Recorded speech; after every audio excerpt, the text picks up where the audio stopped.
Assalamualaikum warahmatullahi wabarakatuh. Halo semuanya, bagaimana kabar kalian? Semoga kita senantiasa diberikan kesehatan ya. Pada materi kali ini kita akan belajar tentang harmoni dalam ekosistem pada topik A, pelajaran IPA kelas 5 SD. Topik A, memakan dan dimakan. Pertanyaan esensial, bagaimana makhluk hidup pada suatu ekosistem bisa mendapatkan energi? Kemudian, bagaimana hubungan antara tanaman dan hewan dalam satu ekosistem? Selanjutnya, bagaimana proses rantai makanan pada ekosistem yang lebih besar? Baik, mari kita bahas satu persatu. Yang pertama, bagaimana makhluk hidup dalam suatu ekosistem bisa mendapatkan energi? Nah, energi yang dimaksud di sini adalah makanan. Ya, setiap makhluk hidup pasti membutuhkan makanan. Tentu saja, setiap makhluk hidup membutuhkan energi agar bisa mempertahankan hidupnya dengan baik. Tanpa makanan, manusia tidak akan mendapatkan energi untuk beraktivitas. Manusia mendapatkan makanan dengan mengolah bahan-bahan makanan yang berasal dari alam. Nah, lalu bagaimana dengan hewan dan tumbuhan? Bagaimana mereka mendapatkan makanan sebagai sumber energi? Rantai makanan. Coba perhatikan gambar berikut ini. Di sana ada Rian dan Vito yang sedang mengunjungi sebuah kebun. Rian berkata, "Lihat, belalang ini mau dimakan laba-laba. Aku akan selamatkan dia." Kemudian Vito menjawab, "Lalu bagaimana dengan nasib laba-laba? Nanti gara-gara kamu laba-laba jadi kelaparan." Selanjutnya, coba diskusikan bersama teman di sebelah kalian gambar kebun yang dikunjungi oleh Rian dan Vito. Tentukan masing-masing makhluk hidup dalam ekosistem tersebut. Kemudian, tuliskan hasil tabel pada lembar kerja. Dan yang ketiga, sekarang perhatikan tabel yang sudah kalian buat. Apakah kalian melihat adanya sebuah hubungan antara satu sama lain?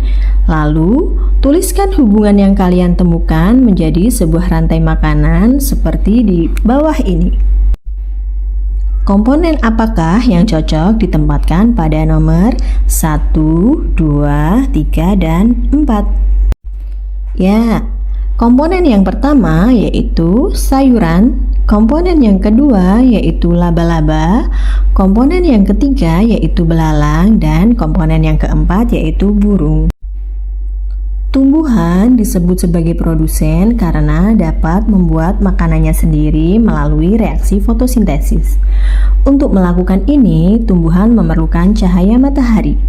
Hewan dan manusia disebut sebagai konsumen karena mereka mengkonsumsi makhluk hidup lainnya untuk mendapatkan energi. Pada rantai makanan, konsumen dibagi menjadi beberapa tingkatan. Tingkatan konsumen. Yang pertama yaitu konsumen pertama atau konsumen primer. Konsumen 1 merupakan pemakan produsen atau tumbuhan dan biasanya disebut dengan konsumen herbivora. Contohnya seperti sapi, kelinci, kerbau, dan hewan lainnya yang memakan tumbuhan. Konsumen kedua disebut konsumen sekunder. Organisme yang sumber makanannya dari tingkat trofik sebelumnya, yaitu trofik 2. Tingkatan ini diisi oleh hewan-hewan karnivora yang masih bisa dimangsa oleh hewan lain. Contohnya adalah tikus dan sebagainya.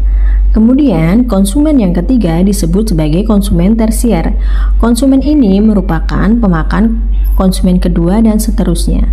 Sehingga konsumen yang terakhir yang disebut dengan konsumen puncak. Biasanya, konsumen puncak merupakan hewan yang tidak dimakan oleh hewan lainnya. Contohnya seperti singa, buaya, elang, dan sebagainya. Setelah ada produsen dan konsumen, selanjutnya yaitu ada dekomposer.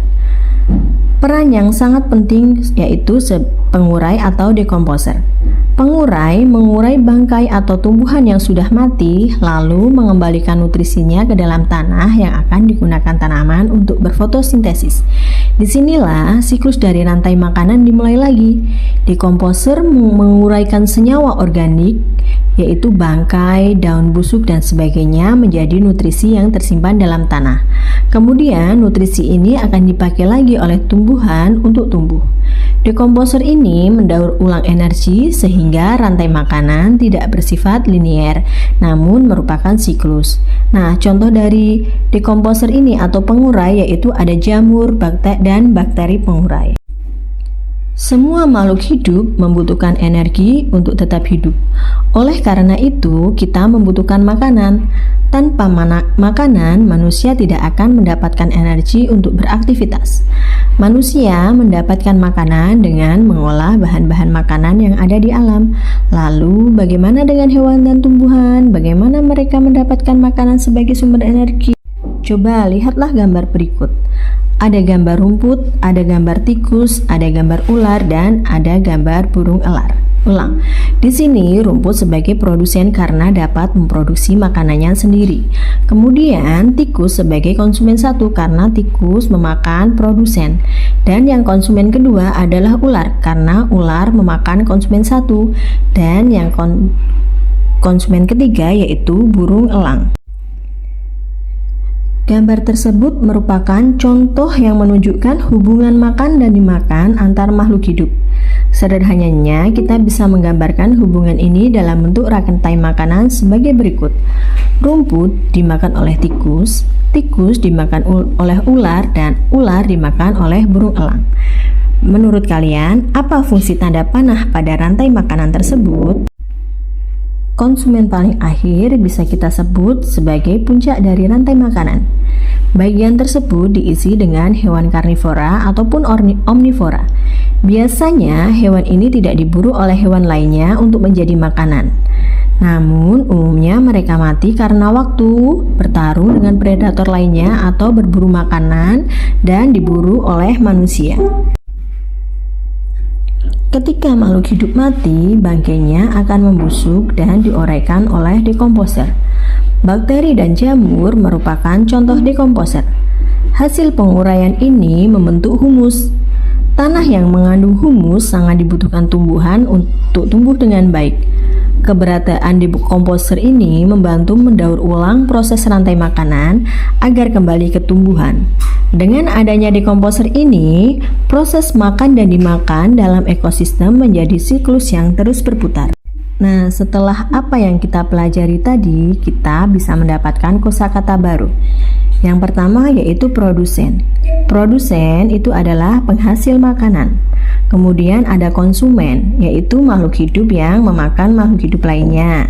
Dan selanjutnya ada predator, yaitu hewan yang hidupnya dari memangsa hewan lain. Selanjutnya ada rantai makanan. Rantai makanan adalah proses transfer energi makanan pada suatu ekosistem.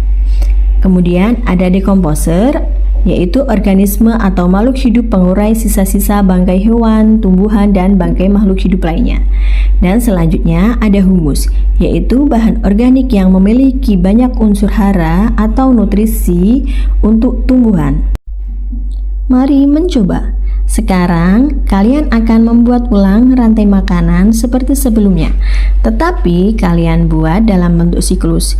Jangan lupa untuk menggambar tumbuhan dan hewan, sertakan matahari yang merupakan energi untuk tumbuhan, sertakan dekomposer yang akan menguraikan bangkai untuk kembali menjadi nutrisi bagi tumbuhan, berikan label peran pada setiap komponennya, yaitu produsen, konsumen 1, konsumen 2, dekomposer, dan sebagainya. Nah, di berikut ada contoh rantai makanan.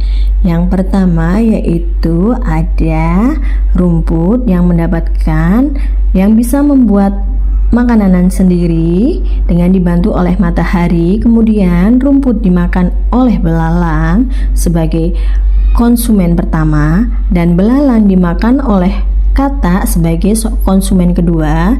Selanjutnya katak dimakan oleh ular sebagai konsumen ketiga, dan selanjutnya ular dimakan oleh burung. Nah, burung itu nantinya ketika dia tidak ada yang memakan, dia akan mati sendiri ataupun dia bisa bertarung dengan predator lainnya. Ketika mati, dia akan diuraikan oleh dekomposer atau bakteri. Mari bersama-sama kita refleksikan, yaitu bagaimana makhluk hidup pada suatu ekosistem bisa mendapatkan energi, bagaimana makhluk hidup dalam suatu ekosistem berkaitan dengan satu dengan yang lainnya, bagaimana hubungan antara tanaman dan hewan dalam suatu ekosistem, apa peran rantai makanan, apa saja peran makhluk hidup dalam rantai makanan, menurut kalian ada di mana posisi manusia pada rantai makanan? Nah, pada gambar selanjutnya ada contoh rantai makanan lainnya. Yang pertama yaitu ada nyamuk, kemudian ada cicak, dan ada burung. Nyamuk dimakan oleh cicak dan cicak dimakan oleh burung. Selanjutnya kita akan belajar tentang ekosistem yang ada di laut.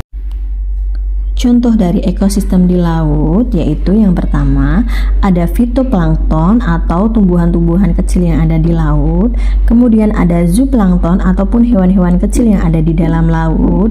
Selanjutnya ada hewan yang berukuran kecil atau ikan-ikan kecil, dan yang terakhir ada burung pelikan. Di sini fitoplankton akan dimakan oleh zooplankton dan zooplankton akan dimakan oleh hewan-hewan atau ikan-ikan yang berukuran kecil di laut. Dan yang ketiga dan yang terakhir yaitu ada burung pelikan yang memakan ikan-ikan kecil yang ada di laut. Contoh rantai makanan lain yaitu ada fitoplankton sebagai produsen, kemudian fitoplankton dimakan oleh ikan kecil sebagai konsumen pertama, dan ikan kecil dimakan oleh burung bangau di sini sebagai konsumen kedua, dan burung bangau dimakan oleh buaya sebagai konsumen ketiga. Ketika buaya mati, buaya itu akan diuraikan oleh bakteri. Kemudian bakteri itu sendiri ketika mengurai akan berguna untuk fitoplankton. Contoh rantai makanan lainnya yaitu ada ketika jerapah sedang memakan rumput. Rantai makanan tidak selalu memiliki urutan atau proses panjang. Misalnya seperti gambar berikut yaitu hewan jerapah. Ukuran jerapah yang besar dan tinggi membuatnya tidak memiliki predator alami. Jerapah makan beraneka tumbuhan. Contoh rantai makanan yang lainnya yaitu ada pohon mangga dan ada benalu, kemudian benalu dimakan ulat, lalu ulat dimakan oleh burung pemakan ulat. Selanjutnya yaitu jaring-jaring makanan. Jaring-jaring makanan berbeda dengan rantai makanan. Adapun jaring-jaring makanan adalah gabungan dari beberapa rantai makanan. Contohnya seperti gambar berikut. Di dalam gambar terdapat adalah sebuah pohon, ada juga rumput.